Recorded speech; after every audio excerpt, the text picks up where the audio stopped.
Hello दोस्तों, क्या आप भी कंफ्यूज रहते हैं कि भाई मैं कौन सा किताब पढूं, कौन सा ना पढूं, कौन सा सैंपल पेपर लूं, कौन सा प्रीवियस ईयर के पेपर सॉल्व करूं या ना करूं, या फिर जो है सीबीएसई ने जो सैंपल पेपर दिया है वो सॉल्व करूं, या फिर टीचर मार्क्स आपको नहीं देते हैं, आपको हमेशा शिकायत रहता है आपके मार्क्स क्यों कट जाते हैं। तो इन सभी सवालों का ना मैं जवाब देने वाला हूं आज के वीडियो में। सो एंड तक देखिएगा, प्रॉमिस करता हूं इसका निष्कर्ष जरूर निकलेगा और आपकी लाइफ पे इंपैक्ट भी जरूर डालेगा। तो मैं हूं रॉकी रजक, आपका एजुकेशनल ट्रेनर जो देता है आपको एजुकेशनल ट्रीटमेंट।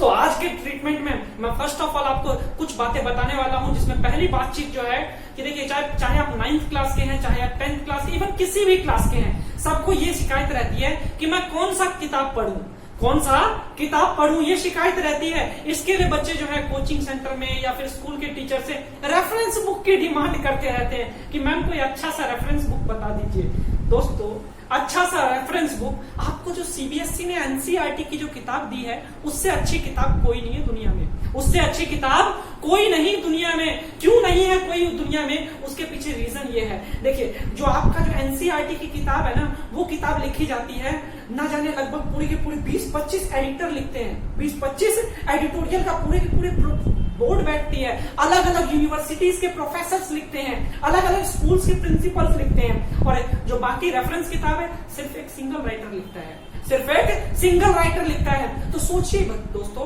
कि वो जो आपका एनसीईआरटी की किताब है, एक राइटर ने मतलब इतने सारे राइटर ने एक किताब को लिखा है, तो सभी राइटर्स के वर्ड्स एंड विजडम उसमें देखने को मिलेंगे।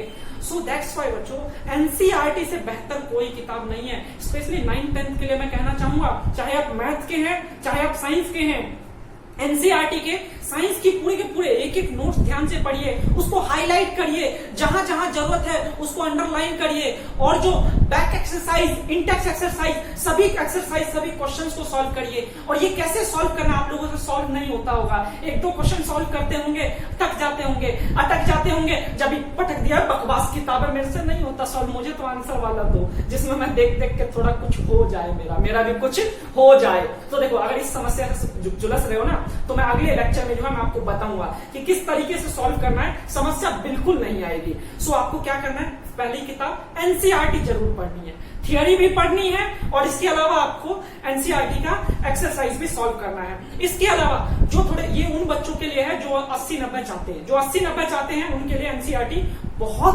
बेहतर है।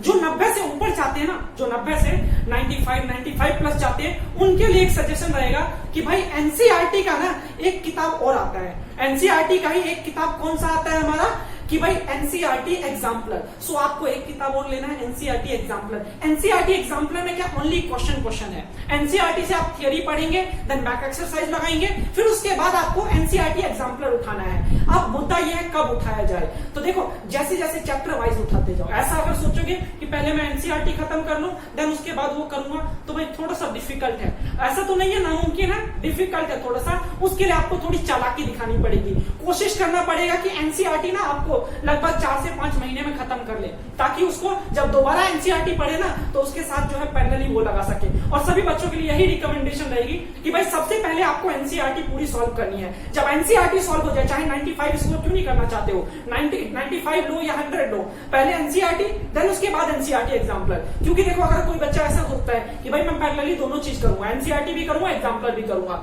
तो लेट्स अज्यूम कि भाई एनसीईआरटी आपको एक घंटे में एक एक्सरसाइज सॉल्व हो जाता था, आधे घंटे में रीडिंग कर लेते थे, अब 1.5 घंटे में मतलब एक चैप्टर हो जाता था। मान लिया एग्जांपल के, हालांकि होता नहीं, थोड़ा ज्यादा समय लगता है, मान लिया। अब मान लो 1.5 घंटे में ये हुआ, आपको 1.5 घंटा ये एग्जाम्पल सॉल्व करने के लिए चाहिए, मतलब 3 घंटे में आपका एक चैप्टर होगा। लेकिन अगर वैसे करोगे तो आपके 1.5 घंटे में अगर एक चैप्टर हो जा रहा है, तो 15 चैप्टर है, तो यानी कि समझिए लगभग 25 घंटे में आपका पूरी की पूरी किताब खत्म हो जाएगी। सो अगर सोचिए 2 से 3 महीने में एनसीईआरटी खत्म कर लिया, और फिर उसके बाद अगर उठाएंगे ना, तो कॉन्फिडेंस भी अच्छा रहेगा, क्वेश्चन लग पाएगा, और सेकंड टाइम जब एनसीईआरटी पढ़ेंगे ना, भाई साहब अलग ही मजा होता है। सो दैट्स व्हाई बुक जो है मैं यही बार बार प्रेफर करूंगा, एनसीईआरटी देन एनसीईआरटी एग्जाम्पलर। ये दो किताब जो है ना, बहुत ब्यूटीफुल है, बहुत जबरदस्त है, पावरफुल है, इससे पावरफुल किताब हो नहीं सकता।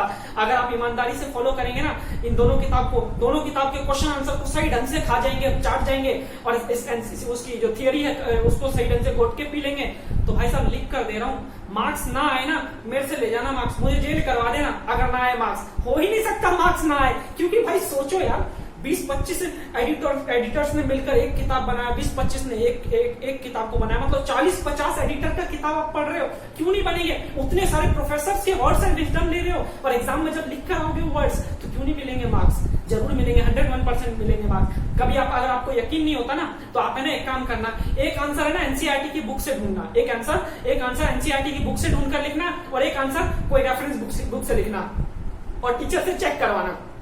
चेक करवाने पे आपको खुद ही पता चल जाएगा, या फिर खुद ही डिफरेंस देख लेना वर्ड्स की। जब उसको पढ़ोगे, सेंटेंस की स्टेटमेंट देखोगे तो खुद ही समझ जाओगे उसकी वैल्यू क्या है।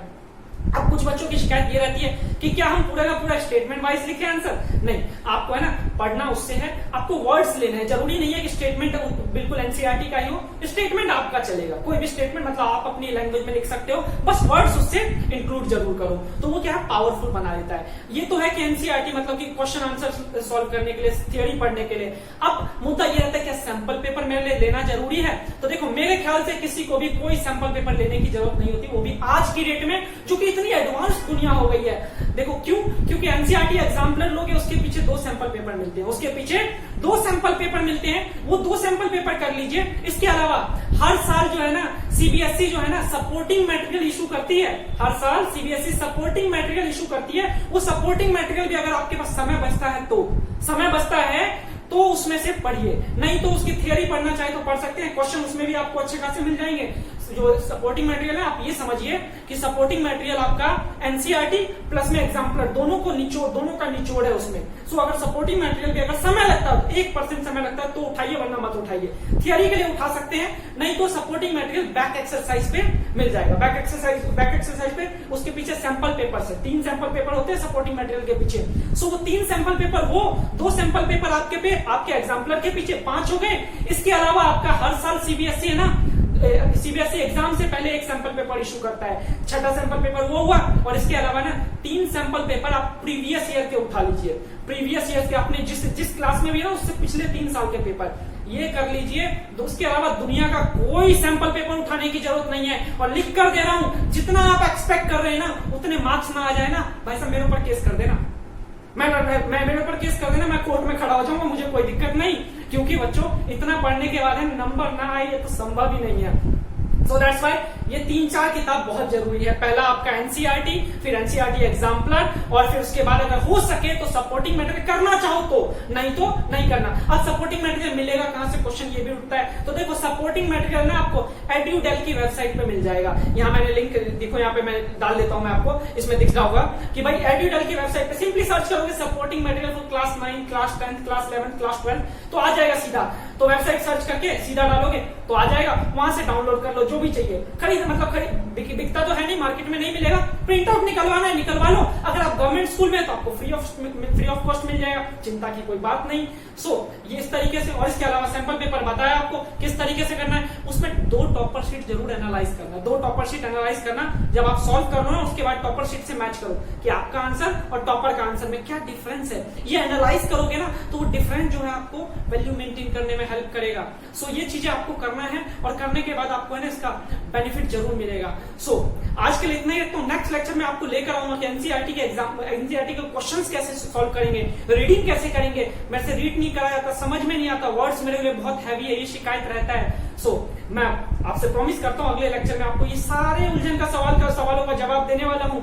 और आपको जो ये कंफ्यूजन रहता है ना मार्क्स मिलेंगे नहीं मिलेंगे, भाई साहब प्रॉमिस कर रहा हूँ इतना सारा करके जाएंगे ना तो 101% मार्क्स मिलेंगे। आप जो है ना 4 बार थियरी पढ़ लेंगे ना, क्वेश्चन नहीं लगेंगे तो मार्क्स कभी नहीं मिलेंगे। क्योंकि थियरी पढ़ने से कभी मार्क्स नहीं आता।